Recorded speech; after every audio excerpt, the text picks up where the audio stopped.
سلام ملګرو، څنګه کولی شو زر پریکړه یا تصمیم ونیسو؟ یو بالغ انسان په ورځ کې په اوسط ډول 15,000 پریکړې کوي چې اکثره دا پریکړې سب کانشس مایند ته یا ناخبره ذهن ته مربوطیږي. دا د ذهن هغه برخه ده چې زموږ په کنټرول یا اختیار کې نه ده، لکه څه وخورم، څه واغوندم، کومې دندې زما لپاره ښې دي، چا سره خپل وخت تیر کړم، چا سره خپل وخت تیر نه کړم، کومې خبرې باید وکړم او کومې خبرې باید ونه کړم، واده کول، ماشومان درلودل، څه واخلم او څه وانخلم. د کورنل پوهنتون د سروې په اساس یوازې د خوړلو او نه خوړلو پریکړې په اوسط ډول په ورځ کې 260 ته رسیږي. داسې ډیر وخت کیږي چې دا پریکړې ډیر ستړي کوونکې کیږي او زموږ ذهن د کشمکشونو سره مخ کوي.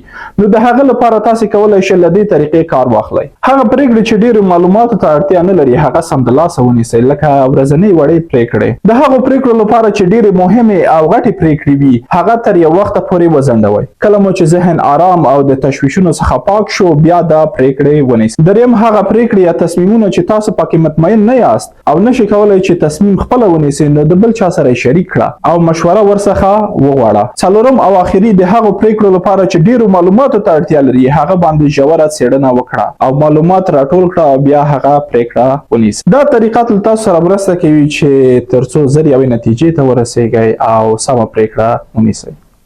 مننه.